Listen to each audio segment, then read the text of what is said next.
las gracias a Immune Institute por darnos esta oportunidad otra vez, ¿no? De estar aquí un poco en nombre de Accenture.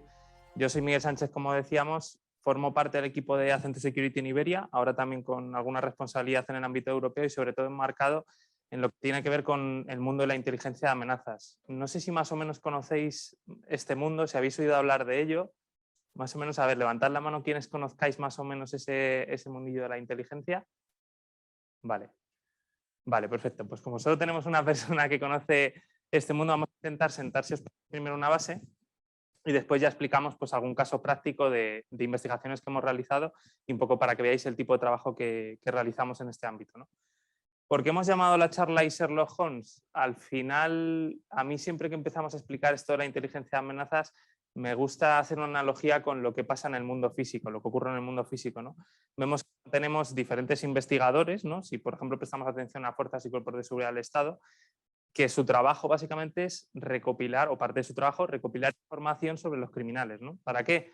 Pues para cuando a realizar pues, algún tipo de actividad criminal, no solo para eso, sino para detectar cuando esto pasa y no solo eso, sino para responder mejor, ¿no? Pues en el mundo ciber hacemos exactamente lo mismo, es decir, nuestro trabajo se trata de estudiar el otro lado del tablero, es decir, tratar de entender cuáles son nuestros adversarios, cómo operan, qué tipo de herramientas utilizan, qué objetivos tienen, etcétera, etcétera. Con todo esto, lo que hacemos es alimentar, digamos, a todo el ecosistema ciber de los clientes para intentar prevenir mejor, detectar mejor y responder mejor, ¿vale? Es por eso que, bueno, que hacíamos un poco esta analogía, ¿no?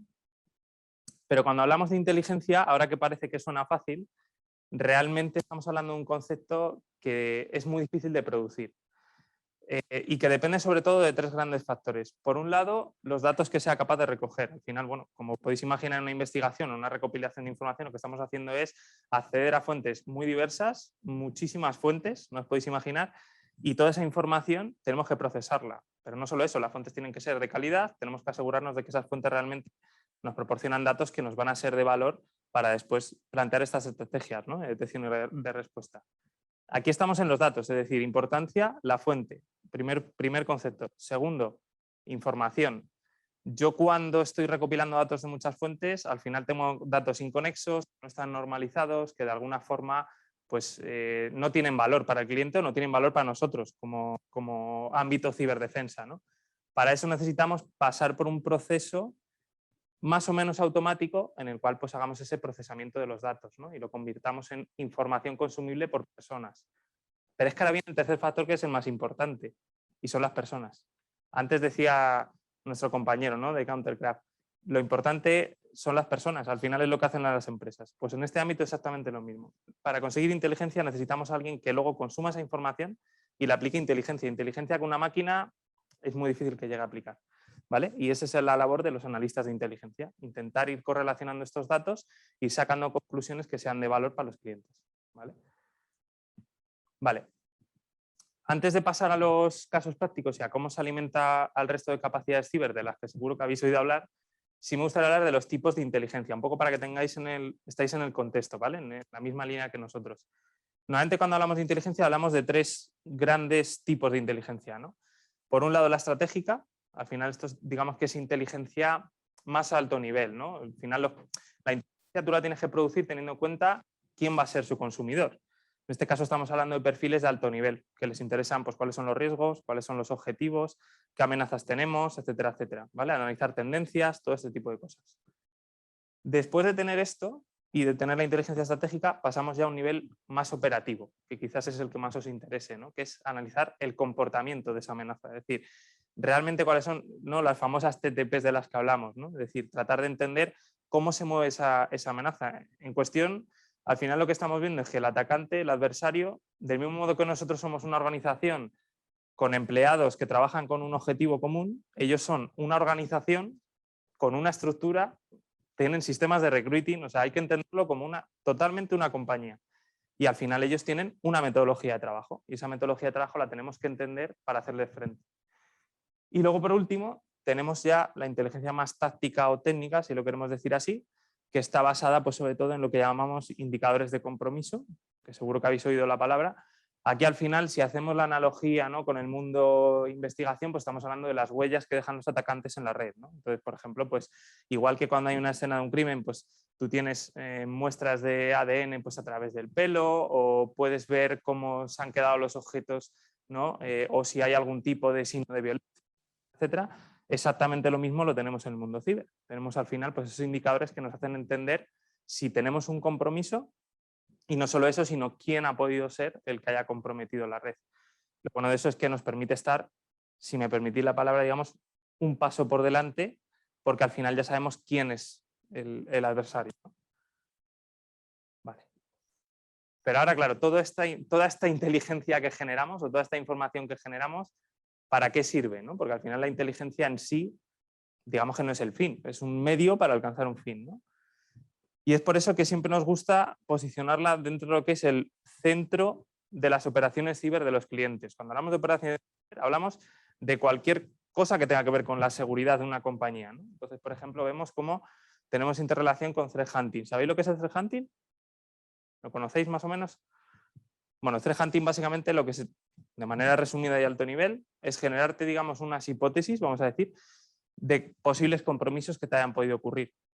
¿Vale? Y luego tratas de comprobar si esas hipótesis son ciertas y si realmente estás comprometido.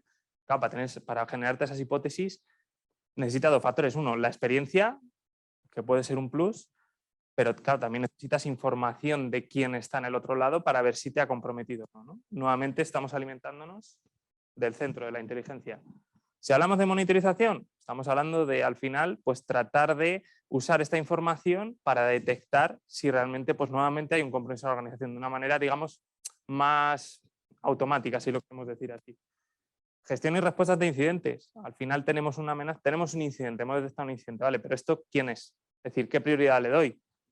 ¿Un APT o es un script kiddie? Pues en función de lo que vayamos viendo, en función de lo observable dentro de la red y lo que ya tengo de información anterior del histórico de inteligencia, pues puedo ir tomando esas decisiones. ¿Vale? También Red Team, que es una de las cosas que seguro que os interesa mucho. Nosotros al final de alguna forma alimentamos al equipo de seguridad ofensiva.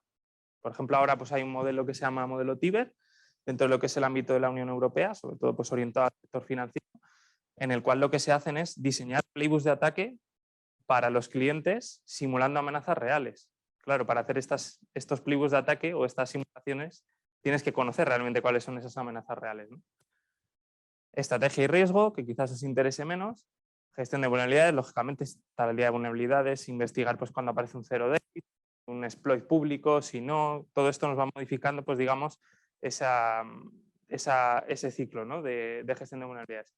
Y defensa activa, antes seguro que habéis visto lo que significa el concepto de defensa activa y una de las plataformas o tecnologías que se utilizan dentro de este ámbito, ¿no?, que sería, pues, digamos, el ámbito de las deceptions. En este sentido te ayuda en dos líneas, digamos que es una relación bidireccional y para que veáis cómo nos relacionamos, por ejemplo, con una empresa como Countercraft. Para diseñar las campañas de deception tienes que entender qué va a querer hacer un atacante en tu red o a qué atacante quieras hacer frente. Y entonces es para eso para lo que se usa la inteligencia, para definir esas campañas. Pero es que no solo eso, una vez tienes la campaña diseñada, tú estás recogiendo información y además información de mucho valor, porque es información de la que sabes que tienes un compromiso seguro. Lo que pasa que es en un entorno controlado, ¿no? Y todo eso, pues de alguna forma, se va recopilando en forma de inteligencia. ¿Vale? Vale, después, digamos, de esta introducción teórica a lo que es la inteligencia, sí me gustaría poneros algún caso de investigaciones muy sencillitos, pero bueno, para que tengáis una idea de cómo sería ese trabajo, ¿no?, de acceder a diferentes fuentes y no solo producirlas, sino sobre todo estos son incidentes reales que nos hemos ido, digamos, enfrentando en clientes, ¿no? Por ejemplo, este fue bastante curioso. Siempre vamos a intentar poner lo que es el disparador de la investigación, un poco los pasos que hemos ido siguiendo y los resultados, ¿vale? En este caso veíamos un ataque de fraude al CEO. ¿Sabéis más o menos el fraude al CEO cómo funciona el ataque?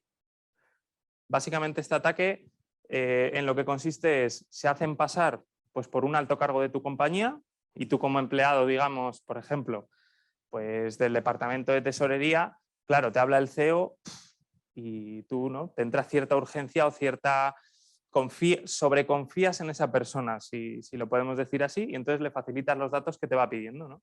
Pues en esta compañía lo que estaban haciendo era precisamente eso, mandaron unos mensajes haciéndose pasar por un alto cargo de la compañía. Y claro, nuestra primera pregunta no fue, oye, ¿esto de dónde viene? ¿No? Sino realmente, oye, ¿cómo han conseguido el teléfono personal de esta empleada? Porque claro, era sobre todo, tienes al final que ir al origen, porque si tú quieres realmente detectar qué otras posibles víctimas has tenido, ¿no? Tienes que entender ese tipo de cosas. Aquí, pues bueno, nos pusimos a investigar, ¿no? Pues perfiles en redes sociales de la víctima, donde puede haber publicado determinada información, y veíamos que no había nada.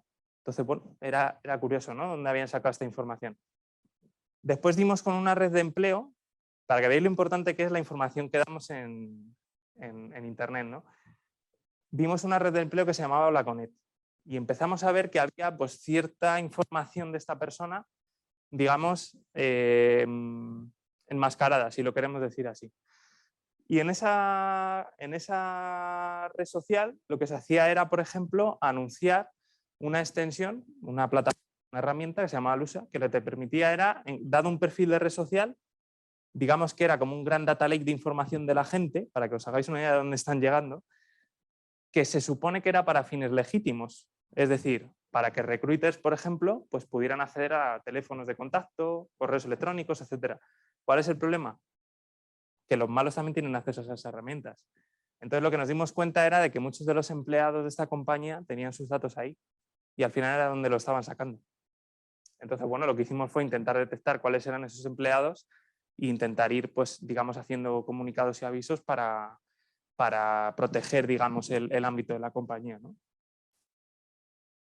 Otro caso un poquito más técnico y que además tiene que ver con Accenture. Habréis visto en noticias seguramente, si os interesa el mundo de la seguridad, que bueno, que Accenture hace tiempo sufrió un pequeño compromiso, ¿vale? No llegó a mayores porque bueno, era un entorno aislado, etcétera, etcétera. Pero bueno, sí que me parece interesante también contaros cómo trabajamos internamente, digamos, para dar respuesta pues, a los clientes y, digamos, notificar de una manera adecuada y no solo eso, sino ayudarles a prevenir que les ocurra a ellos, ¿no? La misma amenaza. En este sentido, bueno, vimos cómo se publicaba pues, lo que es la filtración de datos del ransomware que nos afectó, que básicamente es Lockbit, ¿vale? En esta publicación, pues bueno, ya sabéis que los ransomware cada vez más pues, funcionan con una doble extorsión, es decir, por un lado pues, la parte de cifrado y por otro lado lo que te hacen básicamente es amenazarte con publicar datos que han robado de tu compañía. Entonces, bueno, eso es un poco lo que estaban haciendo. Y ya empezamos a recibir, digamos, más información del análisis del incidente, ¿no? Pues con el comportamiento que había tenido esta muestra, los indicadores de compromiso, etc. Bueno, aquí nosotros lo que hicimos fue intentar enriquecer esta información pues con información que nosotros podíamos ir observando de manera externa, ¿no?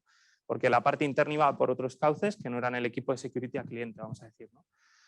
En este sentido, ¿qué hicimos? Bueno, empezamos a analizar redes sociales y una de las cosas que nos dimos cuenta es de que parte de los dominios que forman parte de la infraestructura de Command and Control, que básicamente, para que os hagáis una idea, son los servidores desde los que, llanamente hablando, digamos, desde los que se da órdenes a las diferentes herramientas, malware, etcétera, etcétera, para que hagan lo que el atacante quiere, ¿no?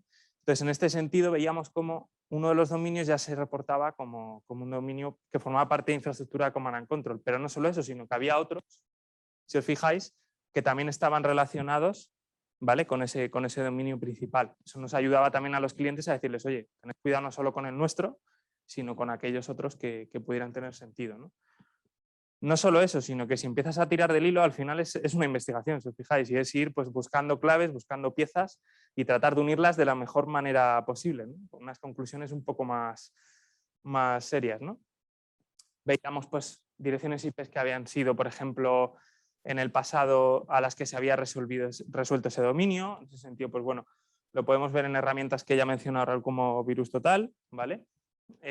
También veíamos cómo, sabéis que cuando se registra un dominio, pues tú tienes que dar cierta información, ¿no? Luego se guarda en el registro de juicio.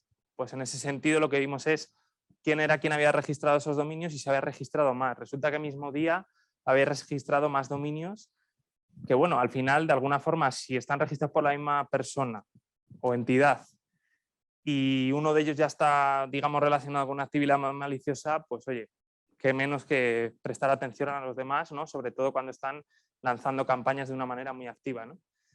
Y bueno, y al final pues todo esto es lo que fuimos extrayendo y lo que fuimos generando en forma de reporte a los clientes para que ellos tuvieran, digamos, la mayor información posible. Incluso hay cosas, que esto es como siempre, tenemos que definir una credibilidad a la información que damos. Hay cosas que tenemos seguras, lo que me ha comprometido a mí lo tengo seguro. Las cosas o las conclusiones que estoy sacando, pues al final no siempre se van a materializar, pero bueno, son información siempre de valor, ¿no? Vale. Bueno, aquí tenemos otro ejemplo muy sencillito. Vamos, una compañía, sabéis que, bueno, pues al final las noticias vuelan, ¿no? Había llegado pues el soplo de que, digamos, había habido un compromiso con una serie de indicadores a una compañía que no se sabía cuál era, ¿no? Entonces, bueno, nosotros hicimos un análisis de esa muestra, de esos indicadores, de ese comportamiento.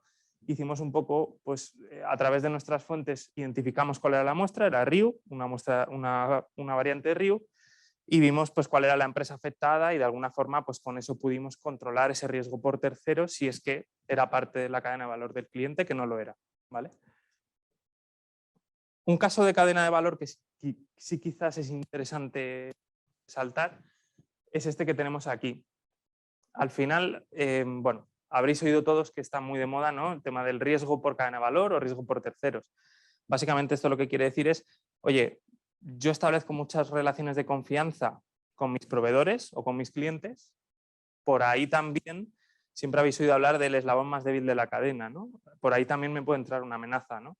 Yo puedo estar muy protegido, pero si con quien estoy intercambiando correos, pese a que solo sean correos, pues tiene un compromiso, yo estoy, digamos, delegando esa confianza en esa empresa, en esa organización o en esa persona, ¿no?